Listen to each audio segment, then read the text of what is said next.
Welcome to the African Descendants Forum, a vibrant platform dedicated to celebrating and amplifying the voices of individuals from the African diaspora, both at home and abroad. My name is Edwin Baker, and today in the studio we're joined by author Myscil Muhammad. From the carefree shores of Carriacou to navigating the complex landscapes of identity, motherhood and community in the UK, Myscil has transformed personal challenges into a profound vacation. She's a storyteller, a community architect, and a compassionate guide who channels her lived experience into resources that heal, empower, and connect. Welcome, Myscil. Thank you, Edwin. It's a pleasure to have you here with us today. Thank you. It's lovely to be here. Great to have you. Just to begin with, can you just tell us a little bit about yourselves? Okay. So as you said, Myscil Muhammad. I'm a mother of 4. I'm also a grandmother of 3 boys. I grew up in Carriacou from the age of 2 right up until I was nearly 11 with my grandma. And then my mum brought us back to the UK at the age of 11. So you can imagine the transitional shock of living somewhere nice and hot and carefree and then coming somewhere where it's freezing cold. So we arrived in the UK in 1972, winter months. So it was a real culture shock. It really kind of, I would say, had a very traumatic on my experience of moving to the UK, not really feeling accepted by the masses and just having to navigate your way through that big change at the age of 11. So, but here I am, still here. Always have a dream and a desire to return back to the Caribbean. I've visited numerous times to Carriacou, still got family there. So yeah, I'm just making the most of the opportunities within the UK at the moment. Okay. Yeah. And is the plan still to go back at some point? Oh yes, it's to go back somewhere, maybe not necessarily Carriacou, but it's definitely the plan is somewhere to, retire out the rest of my life in somewhere where it's nice and hot. I don't have to wear a big coat. I don't have to put hat on, scarves on, and be able to feel my hands and my toes. So yeah, definitely. So of all the experiences that you may have gone through, well, did go through, to be honest, when you came to the UK, which was the most impactful, would you say? Would it be work? Would it be education? I think it was education. I think it was coming and having to go to school, to a different teaching system. And again, not being accepted. I personally suffered a lot of racism, name calling about my features. My nose was too flat. I was like a monkey, all that sort of thing, which I didn't experience that living in Carriacou. We didn't see anything like color or see people differently, but that was definitely a major shock for me in terms of growing up as a young black girl, because it made you feel like you started looking at things about yourself that never really bothered you before. You started checking your features, started thinking about why you're not being accepted, all that sort of thing for people who didn't really know you at all. So it did definitely had a knock-on effect on my confidence, my self-esteem and so forth. So never feeling like you were good enough. So today we want to really talk about your authorship journey, your journey to becoming a writer, and I would guess your life experiences, some of which you've just shared with the viewers, have been really impactful on your journey to becoming a writer. Can you give us an idea of when you came to that realization that, I'd like to become a writer? Well, there wasn't any big moment of thinking, I want to become a writer. I think it was more like a quiet realization. I was approaching my 60th. I had a setback with my health, so I was looking at early retirement. What could I do to fill my time? When you've spent all your life working and all of a sudden you just not working, or there was the potential that I wouldn't be in a full-time job. I started reflecting. I think as I approached my 60th, I started reflecting a lot about things that I've done, things that I've been through, experiences that I've had. And I've always had an urge, I think, a deep secret urge to write my life story, a memoir. So while I was in my lounge, I was listening to the local radio, and Dr. Asher was promoting her Start Your Side Hustle coaching program. And I listened attentively, and for some reason, I just made a connection with her and what she was saying. And I went in the living room and I said to my husband, I'm going to do that course. I'm gonna do it. And I ordered the book straight away. I signed up for the course, but still not having any idea that I was going to write a book. I still felt, well, what skill could I have? What can I bring? What can I do to earn, some money while I was contemplating retirement? And having joined that course and being in that setting, that group, and just telling them a little bit about myself, what I'd been through with my health and everything. And everybody said, you could write a book. And I just jumped up at the idea thinking, yeah, I'll write a book. Never written one before, didn't have any idea what I was doing. Just being in that environment and the encouragement and the support that I had, I decided to go along and write my first book, which was published in 2022. Okay. About my health experience and, what I'd been through with my health and stuff. So, yeah, that was, I suppose you could say that was me calling. In doing a little bit of research on you. Yeah, that's good. You've had several roles Yeah. in your careers.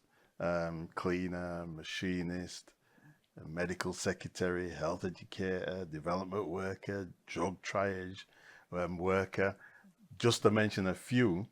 But I also discovered that as rich and as all those experiences have been, one of the pivotal things in your learning and development to become a writer was learning about your own Black history and your own identity, which your husband played a big part in. Definitely. Do you want to just touch upon that? Yeah. How did that journey of self-identity and discovery impact the stuff that you talk about in the books that you've written? Yeah, well, when I met my husband, I wouldn't say I wasn't a reader, but I didn't, even though I went through the education system, I still didn't know much about or understood much about my Blackness, what it was like to be Black. I still saw it as something that I wasn't fulfilled about who I was. I lacked really a lot of confidence. So my husband was very an avid reader. He used to read loads of books. So we started having conversation as you do. And then I went with him to a Black History Conference, the history of the Black child, first conference that I went to. And he presented me with the book called The Miseducation of the Negro by Carter G. Woodson. And the title really kind of thing with me because I was confused. I kept thinking, what does it mean about the miseducation of the Negro? Does that mean that we can't read or we can't spell? So I started reading the book. And because it was so deep, I only managed to get to the first chapter. I still didn't understand what I was reading. I still didn't understand where he was coming from. So I put the book down. And I continued to have that conversation with my husband. And I said, I don't get it. I don't get what it means about, we've been miseducated. And then I went back to the book and I read it.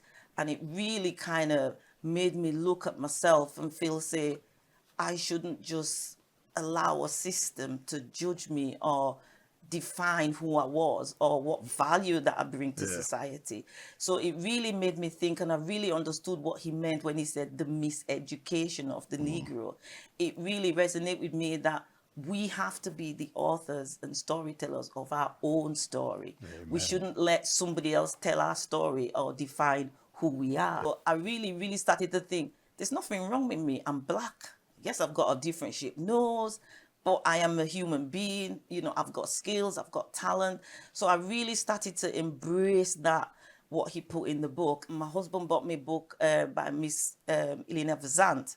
Again, book was about empowerment and belief and recognizing your self-worth. So reading all those books by Black authors really kind of uplifted my self-esteem. It kind of empowered me to think there's nothing wrong with me. I am a beautiful person. I'm a human being. You know, I have contributed to society. So I didn't want to continue making somebody else define who I was. And just reading those books and actually getting into writing really kind of shaped how I write and what I write about. If we want to value our self-worth, we have to be the authors of our story. If we want to see books about ourselves and how we deal with stuff, we have to be the authors of those books. We have to create those resources. And that's one of the things that inspire me to create resources or do community projects that show who we are, who we truly are, and what we're capable of. So, you know, for me, that was very, very transformative going to those conferences and being exposed to that mindset of people that were very proud of who they were and very proud of their blackness and our history. So yes, that really helped shape my writing and give me ideas in things that I can write about. Do you think that your experience is one that is held by numerous people within the community of people of African descent? Definitely. People from my generation, people who came to England, you know, people that went to school with. I think we would all tell similar stories of how those experiences impacted on us while we were young. And obviously when you're young, that's when you're most impressionable. That's when you're trying to define who you are, where do you fit in society. And, you know, if there's an image that doesn't portray those things that can uplift you and give you the confidence, then you question everything because you think you cannot make that leap. That's one of the reasons when I left school, I started very low paid jobs that didn't require to say I had an education. But I was never fulfilled in those jobs because I had 2 sons. I wanted them to be proud of who I was and what I was capable of doing. So I went back into education when I was nearly 30. You know, with 16-year-olds, 17-year-olds studying because I wanted my children to have a good role model and somebody that they were proud of, not just somebody that, you know, cleaned an office or did, you know, very menial jobs, because I wanted them who, you know, as they were going through the same education system as me, to be able to aspire. It's never too late. Never too late. It's never too late to learn. Like yourself, I believe that, you know, understanding who we are is so vital. Very. Where we've come from, where we are, where we're going. Very much so. Learning is so important. It is. To our learning about our identities and having value. Definitely. Yeah, so thank you for being such an inspiration. Oh, thank you. So how many books have you written thus far? I've got about 5 books on Amazon and about 9 gratitude journals. So the gratitude journals they're like books with prompts. So people who may be suffering with mental health, or they have low self-esteem, or, you know, they just have negative thoughts and negative belief about themselves, they can use those journals. There's very easy prompts to follow, and they're just like answering the question, but it gives them a space to really reflect on themselves and really write things down. Because one of the things I find, when you write things down, it resonates better.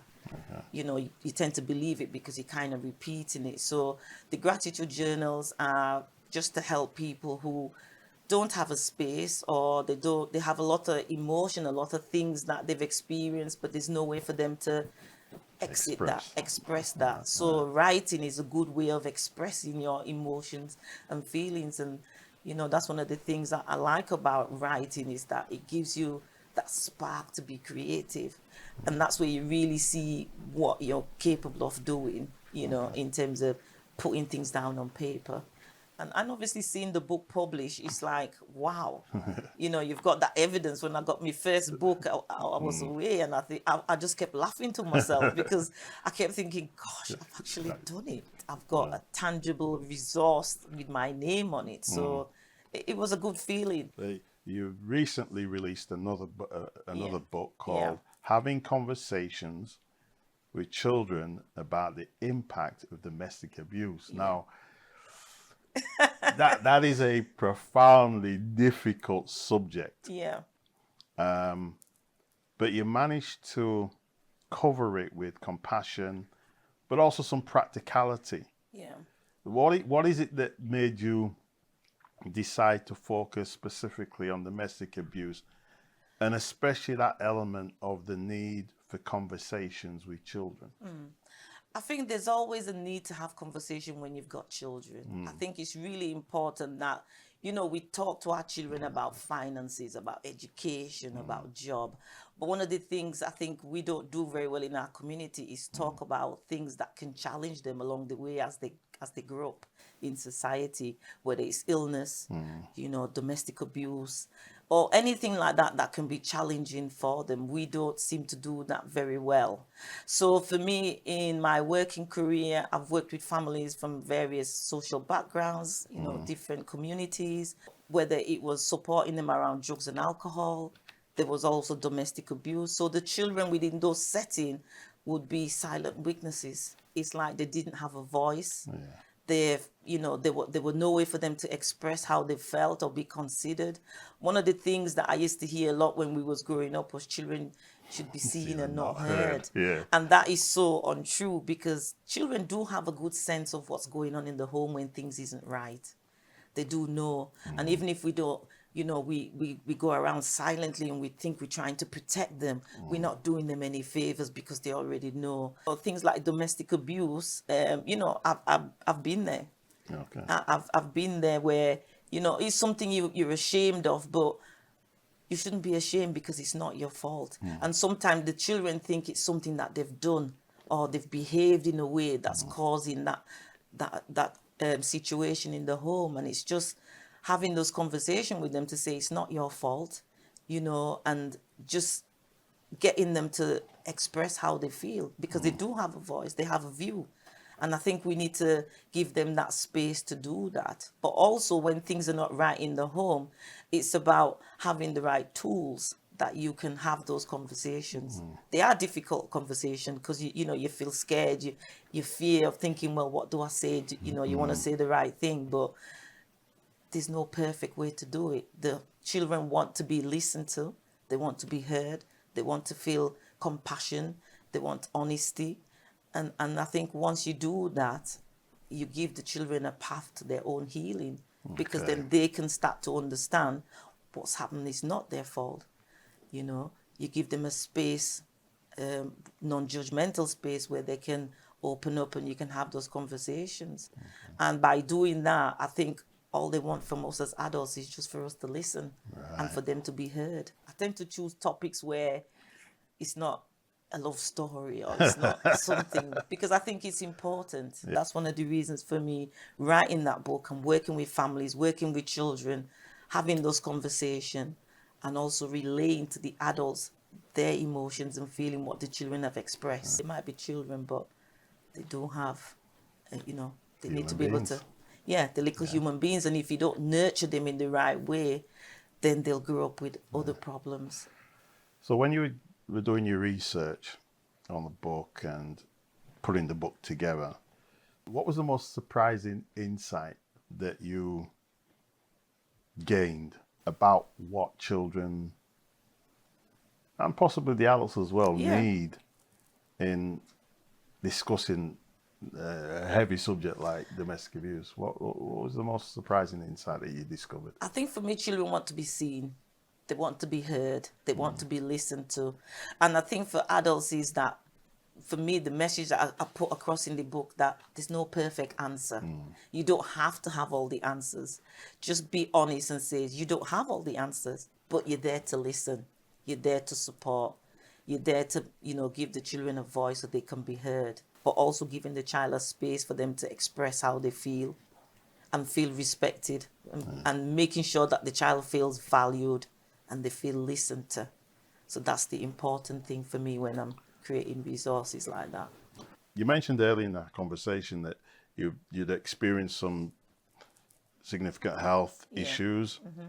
I'm interested to know how those health issues have impacted your ability to write, in terms of, are you still able to write despite the type of illness you got, or has it been maybe part inspiration in your writing, especially when dealing with some of these subjects that you I deal think with? it has. I think what I experienced with my health, because obviously at the time my children were quite young. You know, they Okay. was in their teenage years. You know, juggling going to high school and you know, obviously seeing me as their mom be poorly for a number of years. You know, Right. while waiting to get an initial diagnosis.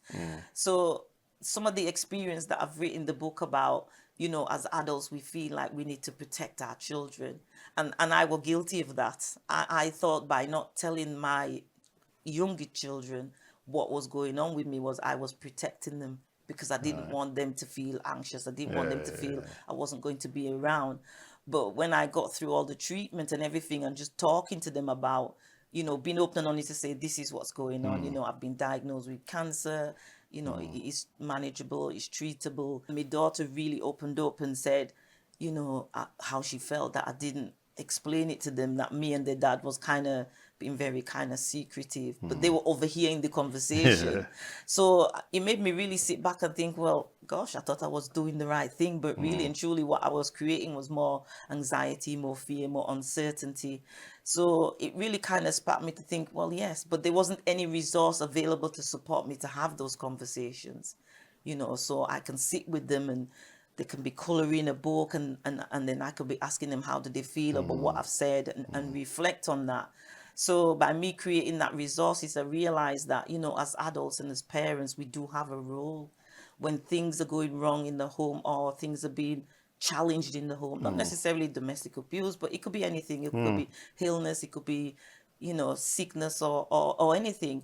You have young children, it's very important that you all sit as a family and have those discussions. When they want to feel they have a role, they might decide to do more chores, they might decide to help out more around the home because they know, you know, the parent, whether it's a mom or a dad, they're not well, so things might slide a little bit. So that's really kind of opened up my eye in terms of the type of resource that I want to create. But I also want the resource to reflect the community that I'm in. So I work with an illustrator. The images that I use are very diverse images, Okay, you cool. know, where in there. It's not just, you know, one size doesn't always fit Fit. all. So that's one of the motivation for me to create those resources. And the book that I write is, a lot of it is based on personal experience, not just research. Yeah, there's a bit of research that goes in to back up what I'm saying and what Yeah. I'm writing about, but a lot of it is things that has touched my life at some point, you know, whether I was 18, whether I'm in my 30s, you know, things that I feel say, gosh, if I knew what I knew now, I probably would have approached it differently, or, you know, there would have been a book that I could go, I can read, I can look at to say, right, this is what I'm experiencing. This is the conversation that I'm going to have with my children, but there wasn't any. I try to create resources that reflect the community that I'm in. And I feel like producing those resources, you know, it's a good thing because there's people out there that need them, and if they know that the resources is available, they can access them. Thank you for the beginning that process. Yeah, Right. thank you. What's the core message that you hope individuals that read your book, and maybe all the other books as well, Yeah. whether they be a child, whether they be a parent, whether they be a dedicated professional, what's the key message that you'd like for them to take away from reading your book? They're not alone. That there is resources being developed out there. There is hope. And the thing is, what I think is, as human beings, we underestimate the importance of communication. Right. You know, when people talk to me, I always say communication is like making bread without yeast. Because if you make bread without yeast, you know what happens, it doesn't rise. So the important thing for me is communication, is having those conversations. Yes, fear plays a role in it, but don't let your fear create the silence, because silence just makes whether it's the adult or the child, feel isolated. If you be more open, more honest, more respectful, children or even adults will share more than you think, because it's just about making that connection. It's about starting that conversation, because that's when the healing starts. I want people to take away, yes, it's difficult topics that I write about. Yes, it's things that they might shy away from, or they might be in denial about how to approach it, or they don't know how. But I think having those conversations about illness, whether it's domestic abuse, whether it's diabetes or it's, dementia, it shows a sign of courage. It shows a sign that you care. That's when you have to accept what's going on with you and how you deal with it, because then you can move forward, you can heal, you can get better. And that's the important thing I want people to take away from the resources. Don't be afraid. There is help out there. You just have to tap into it. Well, I want to say a huge thank you, Thank you for sharing such profound insights around vulnerability and your wisdom. Yeah. With Thank you. the viewers today. Yes, thank you. Your journey from recognizing your gift of connection on a factory floor to reclaiming your own history, and now authoring guides that light the way for families, is a powerful reminder that our deepest challenges can forge our greatest purpose. You've shown us the strength in listening, the courage in advocacy, and the transformative power of stories that speak truth. And to our audience, thank you for being here today. May we all carry forward the lessons of empathy, resilience, and the unwavering belief that, as Myscil embodies, we can all be part of creating a world where everyone feels seen, heard, and uplifted. So stay inspired. Thank you for joining us on the African Descendants Forum. Until next time, keep striving to be the best that you can be. Bye for now.